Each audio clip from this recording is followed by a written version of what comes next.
Assalamualaikum warahmatullahi wabarakatuh. Selamat siang, sahabat Telogorejo semua. Apa kabar? Semoga selalu dalam lindungan Tuhan Yang Maha Esa. Senang sekali saya Resi Ladida. Selama 1 jam ke depan sampai nanti jam 2 siang akan memandu webinar episode kali ini tentunya tentang mengenal leukemia. Nah, penyakit leukemia atau lebih tepatnya adalah kanker darah akibat tubuh terlalu banyak memproduksi sel darah putih abnormal. Leukemia dapat terjadi pada orang dewasa maupun anak-anak. Nah, sel darah putih merupakan bagian dari sistem kekebalan yang diproduksi di dalam sumsum tulang. Ketika fungsi sumsum tulang terganggu, maka sel darah putih yang dihasilkan akan mengalami perubahan dan tidak lagi menjalani perannya secara efektif. Nah, seperti apakah ciri-ciri, gejala, dan juga bagaimana apabila leukemia akut ini terjadi? Nah, pastikan sahabat Telogorejo menyimak webinar pada siang hari ini sampai dengan selesai, dan jika ada pertanyaan nanti bisa langsung diketik di kolom komentar maupun raise hand, nanti akan kita bantu untuk unmute. Dan pada sore hari ini siang menjelang sore ya sahabat Telogorejo, kita sudah bersama dengan Dr. Dame Santosa, spesialis penyakit dalam, konsultan hematologi onkologi. Selamat siang Dr. Santosa. Selamat siang, Mbak. Iya, baik. Dokter, sebelumnya kita ucapkan terima kasih dokter sudah berkenan meluang waktu nih dok di tengah-tengah kesibukan Dokter Santosa untuk berbagi ilmu, berbagi pengetahuan untuk sahabat Telogorejo. Nah, mungkin langsung saja dokter kita simak tentang mengenal leukemia akut. Dipersilahkan. Saya akan coba menggunakan bahasa-bahasa yang sudah saya sederhanakan ya. Kalau misalnya ada bahasa-bahasa yang sulit, nanti bisa ditanyakan. Jadi kita siang ini akan bicara mengenai leukemia, mengenal leukemia itu apa ya. Jadi leukemia itu dibagi menjadi 2, akut dan kronik. Nah, ini bedanya apa? Akut itu biasanya terjadinya cepat ya. Jadi kadang-kadang keluarga kaget ya. Dulu tidak apa-apa kok mendadak datang dengan perdarahan, demam, trombosit yang rendah gitu ya. Itu akut. Yang kedua adalah leukemia kronik. Kronik ini perjalanannya lama. Pelan gitu ya. Biasanya yang kelihatan itu limpahnya dari kecil pelan jadi besar. Ya, itu kronik. Jadi prosesnya lama. Nah, tadi dijelaskan juga apa sih yang terjadi pada leukemia ya. Yang terjadi adalah produksi berlebihan leukosit ya. Kalau leukosit muda yang banyak berarti akut leukemia ya. Kalau yang terjadi leukosit yang tua yang berlebihan itu leukemia kronik.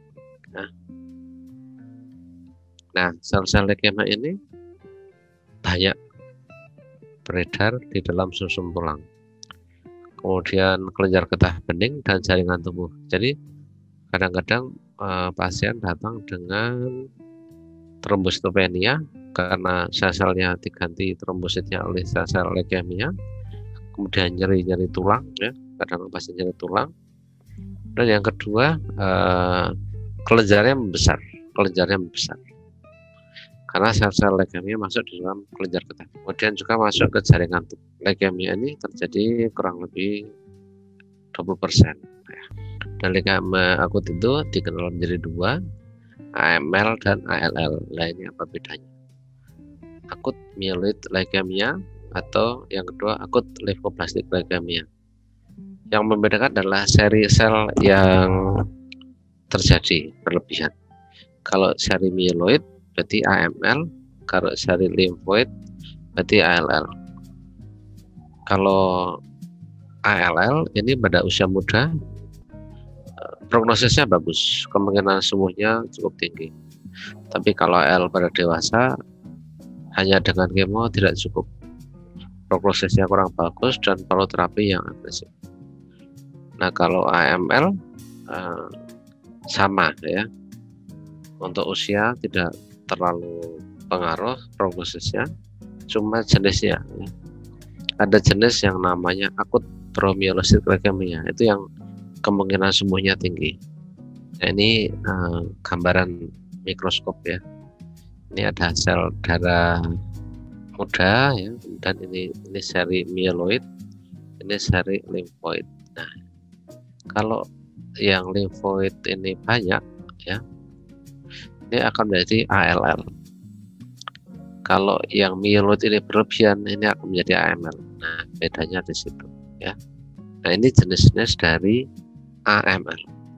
Ada M1, M2, M0, M3, M5, M6, M7 ya. Nah, ini yang AML M3, ini yang prognosis bagus. Kemungkinan sembuhnya cukup tinggi ya. Kemudian ALL itu ada 3, L1, L2, L3 ya. Nah, kalau ALL ini yang prognosis bagus yang muda. Nah, yang kemungkinan sembuhnya cukup tinggi. Kemudian kadang-kadang sering ditanya bagaimana stadiumnya ya. Kalau ALL ini tidak mengenal AL dan AML ya, tidak mengenal stadium ya, mengenal jenisnya. Kemudian ini gambaran mikroskopisnya ya. Ini L1, L2, L3. Kalau L3 itu soalnya besar-besar. Kalau L2 itu campuran ya. L1 kecil-kecil. Nah, kalau L1 ini 25 dan 30% itu pada dewasa, kemudian 85% pada anak-anak. Kemudian kalau L2 itu 70% pada dewasa, 40% pada anak-anak. Nah, kalau L3 ini jarang. Nah, apa yang terjadi pada leukemia ya? Yang pertama, produksi sel muda yang berlebihan. Kemudian terjadi infiltrasi atau masuk ke organ-organ jaringan tubuh. Dan akhirnya jaringan tubuh ini terjadi gangguan fungsi. Nah, ini gambar dari ALL ya. Ini ada perdarahan yang tidak terduga. Wah, tiba-tiba berdarah ya. Kemudian pucat ya. Kadang bintik-bintik ya. Bintik-bintik ya. Kadang-kadang masuk dikira demam berdarah juga karena bintik-bintik seperti ini ya. Kemudian kalau sel-selnya masuk ke kelenjar getah bening, kelenjar di leher besar ya, membesar. Dan demam keringat kalau malam hari ya. Kemudian kalau trombositopenia ini terjadi perdarahan di hidung. Bisa juga terjadi infeksi. Nah, ini adalah gambaran infeksi di mulut ya, di dekat mulut ya. Biasanya ini virus karena dia tahan tubuh turun. Kemudian mudah berdarah, kadang terjadi nyeri tulang. Kemudian di kulit ini ada bintik-bintik merah ya. Dan kalau sudah lama terjadi, berat badan akan turun ya. Biasanya XL gitu ya misalnya ya, bajunya atau celahnya ternyata longgar banget ya. Ini gambar kelenjar getah bening besar, ini bintik-bintik. Nah, kalau anak-anak kadang-kadang bisa juga terjadi masuk ke sini, masuk ke kantong testis ya, bisa masuk ke sini leukemia, dan ini berbahaya. Nah, ini kalau ditanya sebabnya apa ya, ini kalau ditanya sebabnya apa ya, itu belum diketahui ya, belum diketahui. Nah, bagaimana kejadiannya? Kalau ALL ini lebih umum pada laki-laki daripada wanita. Kemudian pada anak umur antara 2-5 tahun. 80% dari leukemia akut antara umur 2 dan 5 tahun adalah ALL ya. Kalau pada dewasa kira-kira 20%, lebih sedikit ya. Kalau total insidensnya 6 setiap 100.000. Jadi sesungguhnya kecil ya. Nah, kalau ditanya sebabnya apa, belum diketahui sebabnya ya. Tapi ada faktor risiko, jadi faktor-faktor yang mempermudah terjadinya. Misalnya gangguan kongenital, ya. Ada Down syndrome dan lain-lain sebagainya. kemudian tendensi famili, ya, kemudian infeksi virus. Tadi di gambar sudah jelaskan kira-kira apa yang terjadi atau manifestasi klinis yang terjadi. Yang ini adalah demam yang tinggi, kemudian perdarahan kulit, ya, bisa ada memar-memar atau bintik-bintik, ya, sesak nafas, anemia, cepat lelah, dan peningkatan denyut nadi. Kalau tidak diobati, ini bisa fatal, ya. Bisa terjadi infeksi dan gangguan fungsi dari organ. Nah, kemudian pertanyaan, bagaimana kita menegakkan diagnosis? Bagaimana kita mengetahui penyakit ini, ya? Apakah hanya dicek darah saja? Apakah hanya di ronsen? Apakah hanya di USG? Dan ini kadang-kadang menjadi perdebatan di dalam masyarakat, ya. Misalnya ini bone marrow aspirasi atau BMB, ya, bone marrow biopsi, kemudian darah lengkap, dan pemeriksaan yang lain. Nah, ini yang sering ditanyakan pada BMB adalah, itu selalu ditanyakan, apakah akan menyebabkan lumpuh, gitu, ya. Jadi dalam tindakan BMB ini yang disuntik itu bukan sarafnya, ya, jadi risiko lumpuhnya kecil. Yang diambil adalah darah dari tulang pinggang sebenarnya, ya. Jadi bayangannya kalau di bone marrow aspirasi atau bone marrow BMB itu keluarga suka membayangkan disuntik tulang punggungnya takut lumpuh dan lain sebagainya. Nah, bagaimana pengelolaannya? Yang pertama adalah kemoterapi sistemik. Jadi kemo lewat infus, itu tujuannya untuk membesar sel leukemia dan induksi remisi. Nah, bagaimana kemo ini ada dua macam cara, ya, dan kita gunakan bersama-sama, ya. Ada yang lewat infus, jadi dimasang infus, kalau obatnya dimasukkan lewat infus tersebut, dimasukkan pelan-pelan. Kemudian ada juga obat-obat minum yang bisa diberikan. Nah, tadi kalau ada komplikasi di testis itu perlu diradiasi karena sel leukemianya masuk ke testis. Dan kalau trombosit rendah, ditrombosit trombosit. Kalau sel darahnya merah rendah, dikasih trombosit PRC. Di dalam pengelolaan kita mengenal namanya prognosis. Jadi prognosis itu kemungkinan kedepannya, ya, kemungkinan kedepannya itu bagaimana, ya. Yang pertama adalah umur, ya. Umur anak-anak 1 sampai 10 tahun itu baik, ya, kesembuhannya, ya, angka kesembuhannya baik, terutama untuk sel B. Jadi ALL itu ada sel B dan sel T, ya. Kalau di bawah 1 tahun, di atas 10 tahun, risikonya lebih tinggi. Jadi kemonya lebih agresif.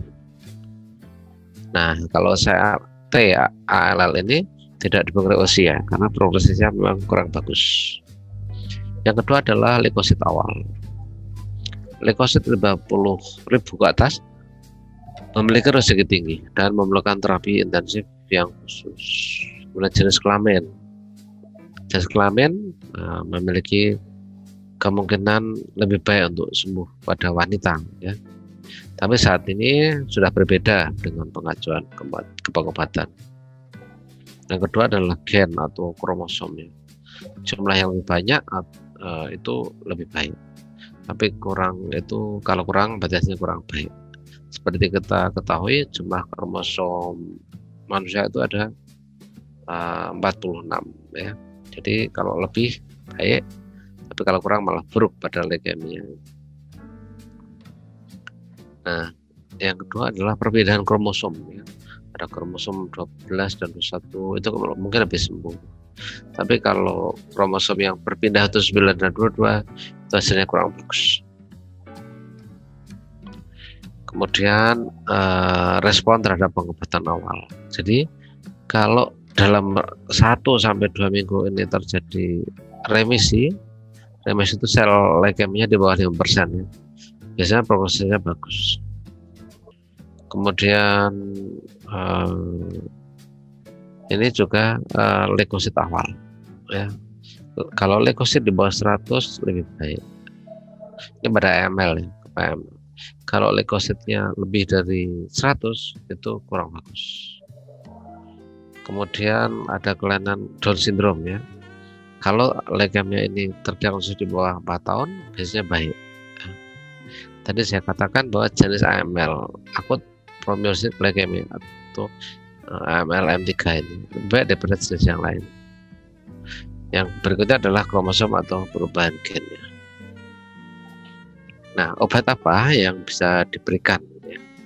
Ada vincristine, ini lewat infus, vincristine E. Kemudian prednison itu lewat minum, cetarabine lewat infus, asparaginase lewat infus, daunorubicin lewat infus, ya. Nah, dexamethasone bisa infus, bisa obat oral atau minum. Kadang-kadang juga diperlukan antibiotik kalau terjadi infeksi, kemudian anti jamur atau antivirus jika diperlukan. Nah, ada terapi yang lain yaitu terapi agresif, terutama pada pasien-pasien dengan resiko yang cukup tinggi. Yang terkenal adalah bone marrow transplant. Apa itu bone marrow transplant? Bone marrow transplant itu mengganti sel-sel susun tulang yang tidak baik diganti dengan sel-sel donor yang kualitasnya lebih baik. Nah, kemudian ada yang terbaru adalah CAR T-cell. Nah, kalau CAR T-cell ini adalah sel-sel pasien yang sel darah putih diambil ya, kemudian dilakukan treatment, dilatih gitu ya, dilatih gitu, kemudian dia akan nanti bisa lebih bagus di dalam mengenangani atau menghambat pertumbuhan sel kanker, CAR T-cell. Nah, kadang-kadang kita heboh diskusi ribut ya dengan keluarga, terutama atau kadang-kadang keluarga jauh atau teman, bagaimana efek kemoterapi ya. Ini yang paling sering heboh ini adalah rambut rontok ya. Nggak mau rambutnya rontok ya. Padahal rambut rontok itu hanya sesaat, setelah selesai kemo akan tumbuh lagi dan biasanya keriting. Kalau tumbuh itu jadi keriting ya. Dan efek yang lain ada nyeri, kemudian gangguan di rongga mulut ya, bisa sariawan dan lain sebagainya, gangguan pernapasan ya, kemudian pelemahan sistem imun, kemudian mual muntah ya. Ketika kemo terjadi, ini terjadi gangguan di mukosa dari mulut ya sampai dubur. Nah, ini bisa terjadi konstipasi ya. Konstipasi itu tidak bisa besar ya, atau diare ya. Ini karena gangguan mukosa di usus besar. Kemudian kadang-kadang kemoterapi itu karena perdarahan ya, karena trombosit yang rendah ya, res atau kemerahan juga, dan juga ada obat yang kadang menyebabkan kesemutan juga atau neuropati ya. Bagaimana dari aspek keperawatan perlu kita perhatikan. Jadi kita memiliki rencana keperawatan ya, supaya pasien ini nyaman, mengurangi efek samping kemoterapi, dan mempersiapkan akses vena untuk obat masuk. Dan yang berikutnya adalah penanganan komplikasi, pemberian edukasi kepada pasien dan keluarga. Dan yang tidak kalah penting adalah dukungan psikologi. Diagnosis keperawatan yang bisa dilakukan adalah diagnosis risiko infeksi, gangguan kulit, gangguan nutrisi, nyeri atau ketidaknyamanan, hipertermia atau demam yang tinggi sekali, kelelahan, dan intoleransi terhadap aktivitas. Nah, tujuan terapi utama dalam keperawatan adalah bagaimana membuat pasien itu tidak nyeri ya. Nutrisinya cukup, terjaga ya, dipelihara dengan baik, di-maintain ya, dan aktivitas juga dijaga, tetapi jangan lupa harus terbatas sesuai dengan kemampuan. Kemudian pasien diajar untuk mampu merawat diri ya, memiliki positive body image ya. Jadi kita harus membantu meningkatkan body image yang baik terhadap pasien. Nah, ini contoh nih. Ya, mereka harus mampu berkata we are beautiful, anything ya, apapun ya, mereka harus pede ya. Dan intervensi yang bisa dilakukan dari aspek perawatan maupun keluarga adalah edukasi, pencegahan infeksi, ya, pencegahan perdarahan, ya, nutrisi yang cukup, rehabilitasi. Ini dukungan keluarga sangat penting. Kemudian untuk perawatan suportif, kalau pasien ini resikonya tinggi infeksi, leukosit di bawah 1000 misalnya, itu harus dikontrol infeksinya, tempatkan di ruang tersendiri, ada yang disebut ruang isolasi. Kemudian perlu perawatan kulit ya, di sekitar dubur itu sering terjadi infeksi. Jadi berikan lotion, krim ya, kadang-kadang perlu kita berikan betadine, dioles di situ. Cebok yang bersih gitu, dan lain sebagainya. Di dubur itu juga bahaya kalau terjadi konstipasi. Konstipasi nggak bisa buang air besar ya. Itu kalau keras BAB-nya bisa lecet terbuka mukosanya, risiko infeksi, sehingga pasien harus dicegah untuk terjadi konstipasi. Cukup air, kadang perlu pelunak, kotoran ya, bisa dilakukan jalan-jalan terbatas ya, diet yang baik ya, dia perawatan mulut ya, dan kumur air garam. Nah ini yang kita jarang membudayakan kumur-kumur air garam. Air garam ini merupakan antiseptik yang sederhana, murah ya. Dan support psikososial, komunikasi, diajak ngomong, didukung ya. Kemudian pengelolaan stres, kurang stres dengan komunikasi yang baik, relaksasi, dan sebagainya. Demikian yang dapat saya sampaikan. Mungkin ada pertanyaan. Oke, baik, terima kasih Dokter Santosa. Menarik ya dok ya, karena bisa dibilang terkadang kita memiliki tanda gejala atau simptoms yang tadi dokter sampaikan, tetapi kita masih denial nih dok, masih nggak menerima kalau itu ternyata leukemia. Dan meskipun dengan adanya tanda gejala seperti itu, tetap harus ada pemeriksaan penunjang dan konsultasi lebih lanjut ke dokter gitu ya dok ya. Dokter, ini sudah ada beberapa pertanyaan yang masuk dan akan saya bacakan pertanyaan dari kolom komentar. Makanan dan minuman penyebab leukemia, dan juga apakah bisa botak, dan apakah menular dan merupakan penyakit keturunan. Monggo dokter. Ya, terima kasih dari Pak Esa Daud ya. Jadi pertanyaannya ada makanan dan minuman ya, apakah menyebabkan leukemia. Dari studi saat ini belum diketahui penyebab leukemia ini. Jadi belum bisa dijelaskan apakah makanan dan minuman bisa menyebabkan leukemia ya. Itu yang pertama. Kemudian menular ya. Yang jelas ini tidak menular. Penyakit ini tidak menular. Kemudian bukan merupakan penyakit keturunan ya. Ya memang genetik itu berpengaruh, tapi beberapa pasien itu ada yang tidak ada kelainan keluarganya, tiba-tiba terjadi leukemia. Jadi masih dalam studi untuk menjawab bagaimana peran genetik ini ya. Baik, jadi perlu diluruskan bahwa leukemia belum ada studi lebih lanjutnya apakah ini merupakan penyakit keturunan atau tidak. Baik dokter, juga ada pertanyaan dari Instagram kita dokter. Dokter Santosa tolong tanya, saya akan menikah sedangkan kondisi saya mengidap leukemia. Saya takut tidak bisa memenuhi kebutuhan seksual calon suami meski sebelumnya dia mengatakan bisa menerima kondisi saya. Apakah berbahaya dokter untuk pengidap LLA seperti saya melakukan hubungan seksual? Oh, ada hubungannya ya dok ya? Monggo silahkan dokter. Iya, kalau leukemia ini LLA ya, berarti leukemia akut ya. Kalau sudah sembuh ya tidak masalah ya, tidak masalah. Jadi kita ada cerita pasien leukemia itu mungkin sekitar 30 tahun lalu ya.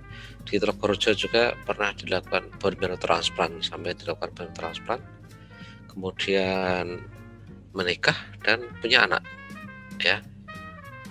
Jadi kalau kondisi rinya sudah remisi ya, kita harus jelas. Sayangnya kita tidak tahu kondisi beliaunya saat ini bagaimana, apakah sudah remisi atau belum. Kalau sudah remisi, sudah sembuh ya, kalau lebih dari 5 tahun gitu biasanya kan bagus kondisinya. Tentunya mampulah untuk di dalam melayani suaminya ya. Tapi kalau saat ini terjadi leukemia ya jelas tidak mampu ya. Jadi kita belum bisa jawab kondisinya beliau saat ini apa. Kalau dalam terapi ya mungkin belum bisa menikah, tapi kalau sudah remisi, sudah stabil ya tidak apa-apa kalau mau menikah ya. Oke, baik. Semoga terjawab untuk sahabat Telogorejo yang bertanya melalui Instagram kita. Ada lagi dokter, ini melalui Instagram juga. Dokter Santosa, mohon dibantu dijawab. Anak saya usia 5 tahun, didiagnosa leukemia akut. Ada pendarahan di gusi serta muncul bintik-bintik merah keunguan. Apakah pertolongan pertama yang harus saya lakukan dan apakah ada makanan untuk mengurangi pendarahannya?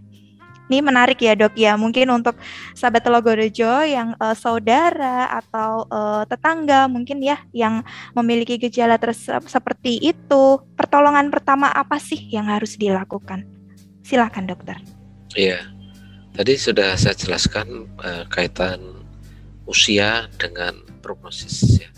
Ini usia 5 tahun, jadi di antara umur 1 dan 10 tahun itu kan prognosisnya bagus. Kalau prognosis itu kemungkinan kesembuhannya ya, kemungkinan sembuhnya tinggi lah bahasanya ya, kalau itu ALL ya. Nah, kalau terjadi perdarahan gusi atau perdarahan bintik-bintik merah di kulit itu terjadi perdarahan. Jadi yang bisa dilakukan adalah kumur-kumur air garam ya untuk sterilitas supaya tidak terinfeksi. Kemudian yang kedua, segera dibawa ke rumah sakit. Kemungkinan perlu trombosit ya. Kalau trombosit turun dan terjadi perdarahan, HB-nya juga turun. Kalau terlambat nanti perlu transfusi trombosit ya. Dan kalau ada program kemoterapi, segera setelah trombosit stabil, hemoglobin stabil, segera dilakukan program kemoterapi sesuai saran dokter yang menangani. Kemudian makanan minuman, ada makanan yang bisa mengurangi gangguan di mulut. Es krim. Nah, es krim itu bisa ketika melakukan kemoterapi bisa mengurangi namanya mukositis. Mukositis itu sariawan yang cukup berat di mulut ya. Bisa dibantu dengan es krim. Demikian. Oke, baik Dokter Santosa. Saya lanjutkan ya dok ya, karena ada beberapa pertanyaan di kolom komentar. Ini yang lagi heboh nih dok, terkait vaksin COVID. Dari atas nama Marcella Agung, pasien leukemia apakah boleh vaksin dok? Vaksin COVID maupun vaksin lainnya? Mungkin perlu statement yang langsung dari dokter nih dok. Silahkan dokter. Jadi untuk vaksin COVID itu tergantung kondisinya, itu sangat individual ya. Jadi kalau leukemia kan ada akut, ada yang kronik gitu ya. Kalau leukemia akut masih terapi, masih perlu transfusi, masih perdarahan, masih program kemoterapi, belum stabil secara klinis, tentunya tidak bisa dilakukan vaksinasi ya. Kemudian kalau leukemia yang sudah stabil ya, sudah sembuh ya, sudah lama pengobatannya tanpa obat, itu kita lihat dulu, kita cek lab dulu. Kalau labnya bagus, kondisi klinisnya bagus, bisa dilakukan vaksin. Beberapa bulan yang lalu saya memberikan rekomendasi untuk vaksinasi pada pasien CML ya, leukemia kronik, tapi labnya bagus dan pasien juga tidak ada keluhan, walaupun masih minum obat, divaksinasi juga tidak masalah. Kemudian ada pasien yang dulu dari Telogorejo juga, itu ALL, kemudian mungkin sekitar 5 tahun yang lalu berobat di sini, sekarang sudah remisi. Kemarin juga sudah dilakukan vaksinasi dan tidak masalah ya. Jadi untuk menentukan vaksin dan tidak, kita harus cek kondisi saat ini bagaimana. Kalau dokter menentukan silakan vaksin, dikeluarkan surat, boleh divaksin. Demikian Bu Marcella itu ya.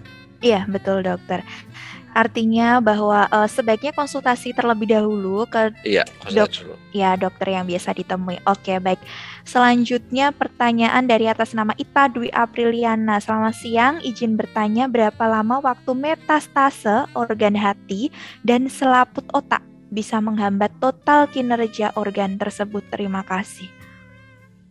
Jadi sel-sel ini leukemia ini kan kanker di dalam darah ya. Jadi di dalam darah itu kan beredar ya. Nah, jadi di dalam program kemoterapinya kita memerlukan obat-obatan yang bisa masuk ke sana. Jadi kalau kita mengobati pasien dengan RL, kadang kita lakukan namanya intrathecal kemoterapi atau menggunakan Ommaya reservoir. Jadi dimasukkan obat melalui jarum khusus sehingga diharapkan masuk ke otak ya. Kemudian kalau pertanyaannya berapa lama itu belum pasti ya. Kadang ada pasien yang datang sudah infiltrasi ke sana. Kadang yang datang awalnya baik-baik saja, kemudian dalam waktu 1 tahun setelah pengobatan ada juga yang terjadi infiltrasi ke otak ya. Nah, kalau biasanya kalau awal memang limbahnya udah membesar. Jadi kalau infiltrasi ke limpa itu lebih cepat ya. Tapi juga dengan kemo lebih cepat membaik ya.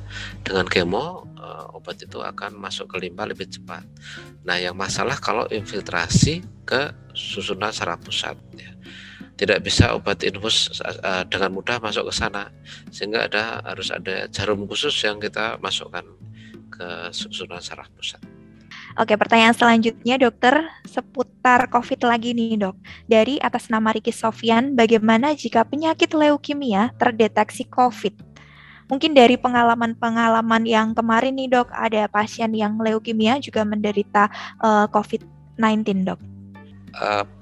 Kalau pasien leukemia terjadi COVID-19 ya, memang pada bulan lalu ya, terutama Mei, Juni, Juli itu tinggi-tingginya ada pasien-pasien leukemia yang terkena COVID dan beberapa bisa membaik ya, ada yang membaik, ada yang tidak membaik ya. Tetapi COVID ini kan virus itu kan sebenarnya kalau daya tahan tubuh baik akan sembuh dengan sendirinya. Nah, kalau pada leukemia itu kan daya tubuhnya kurang bagus, jadi risiko untuk terjadi komplikasi atau perburukan lebih tinggi.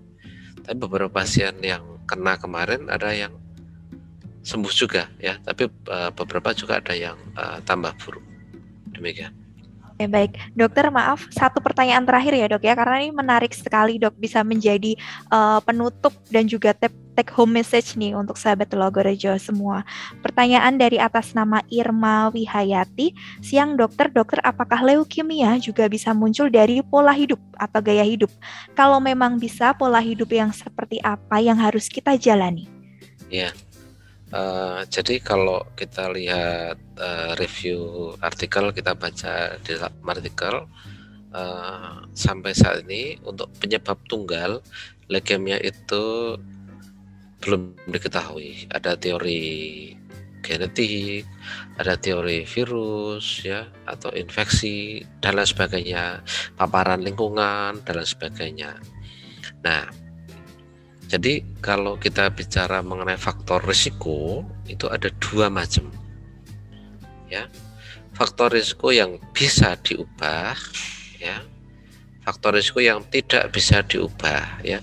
Kalau gen ya kan, gen itu sudah diberikan dari Yang Maha Kuasa ya. Ada gen pinter, ada yang kurang pinter ya. Yang kurang pinter harus belajar lebih pinter. Itu sudah bawaan, jadi demikian itu.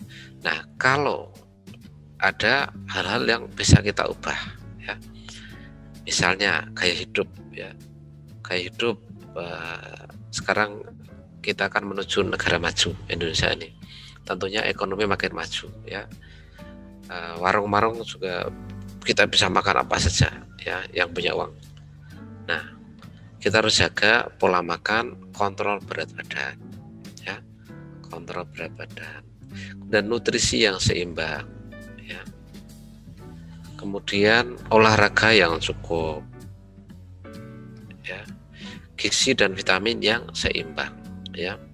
Jadi misalnya kita suka protein ini, ya, kemudian udang, ya, kita makan 10, nah nanti terganggu parameter-parameter kolesterol, asam urat dan lain sebagainya. Jadi hidup secara seimbang, ya. Kalau makan ya secukupnya, berat badan dijaga, ya, olahraga yang cukup, vitamin cukup, istirahat yang cukup, ya.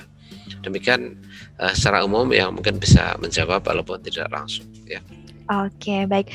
Dokter, ada muncul satu pertanyaan lagi dan menarik, boleh saya bacakan, dokter? Saya janji ini yang terakhir. Baik, dari atas nama Nita Karmila, apakah pemeriksaan laborat hematologi yang lengkap atau morfologi sel darah tepi dapat menuntun ke arah ada atau tidaknya leukemia? Dari Mbak Nita Karmila, ya, pertanyaan bagus, ya. Jadi pertama memang untuk mendiagnosis leukemia itu pemberian darah lengkap dan morfologi darah tepi, ya. Dari pemberian darah lengkap itu, kalau leukemia itu HB-nya biasanya turun, dan leukositnya naik biasanya, ya. Itu yang umum, ya. Tapi juga ada yang leukositnya turun, ya, karena belum keluar sel-selnya, ya. Dan trombositnya turun, biasanya begitu. Kemudian kalau dilihat morfologinya, nah itu dilihat di mikroskop itu banyak sel-sel tua atau sel-sel muda. Kalau distribusinya normal, ya normal, ya. Kalau sebanyak sel-sel muda, berarti kemungkinan leukemia akut. Tapi kalau selnya banyak tapi campuran, ya, atau malah cenderungan sel-sel yang tua, ya, yang banyak, itu biasanya leukemia kronik, gitu, dari labnya, ya. Nah tentunya nanti harus dicek dari bone marrow itu dilihat morfologinya juga, dan sekarang sudah sampai pemeriksaan immunotyping. Jadi kita dari immunophenotyping kita bisa melihat secara molekuler sel-sel apa sih yang kelihatannya seperti sel limfoblas, ya, tapi ternyata myeloblas, ya. Kadang-kadang mata kan ada keterbatasan, ya. Dan kita juga kadang memerlukan pemeriksaan sitogenetik dari darah tepi atau dari bone marrow untuk menentukan prognosis dan terapi kedepannya. Demikian Bu Nita, terima kasih. Oke, baik. Terima kasih dokter. Semoga sudah terjawab ya Ibu Nita Karmila. Baik, untuk sahabat Telogorejo yang mungkin masih banyak pertanyaan dan ingin konsultasi mendalam dengan Dokter Santoso, bisa nanti langsung konsultasi dengan dokter di Rumah Sakit Telogorejo. Jangan lupa untuk reservasi terlebih dahulu di 02486466000 di Klinik Onkologi lantai 3. Untuk semua sahabat Telogorejo juga jangan lupa untuk subscribe channel YouTube kita di SMC RS Telogorejo dan follow Instagram kita di @rs.telogorejo karena banyak sekali edukasi-edukasi tentang kesehatan dan informasi lainnya seputar Rumah Sakit Telogorejo. Baik, take home message atau closing statement nih dari Dr. Santoso tentang topik kita pada sore hari ini, mengenal leukemia. Silakan dokter. Terima kasih Mbak Resi, terima kasih para sahabat Telogorejo. Terima kasih atas kesempatannya. Jadi pesan closing statement saya adalah kalau secara klinis dokter itu curiga leukemia, segera ke rumah sakit, dilakukan diagnosis yang pasti, ya. Temukan penyakitnya yang pasti, tentukan prognosisnya, dan ikuti terapi secara medis yang benar, ya. Karena ada jenis-jenis leukemia yang memiliki kemungkinan sembuh yang cukup tinggi. Demikian. Oke, pencegahan lebih baik daripada mengobati ya dok ya. Untuk semua sahabat Telogorejo jangan lupa follow Instagram kita di @rs.telogorejo dan subscribe channel YouTube kita di SMC Rumah Sakit SMC RS Telogorejo. Dan untuk semua sahabat Telogorejo yang sudah join, kita ucapkan sekali lagi terima kasih. Saya mewakili seluruh tim yang bertugas. Mohon maaf jika ada kesalahan atau ketidaknyamanan. Jangan lupa untuk selalu menyaksikan mini seminar online kesehatan bersama ekspertis SMC Rumah Sakit Telogorejo. Saya Resi Ladina pamit undur diri, tetap prokes, jaga kesehatan, sampai jumpa.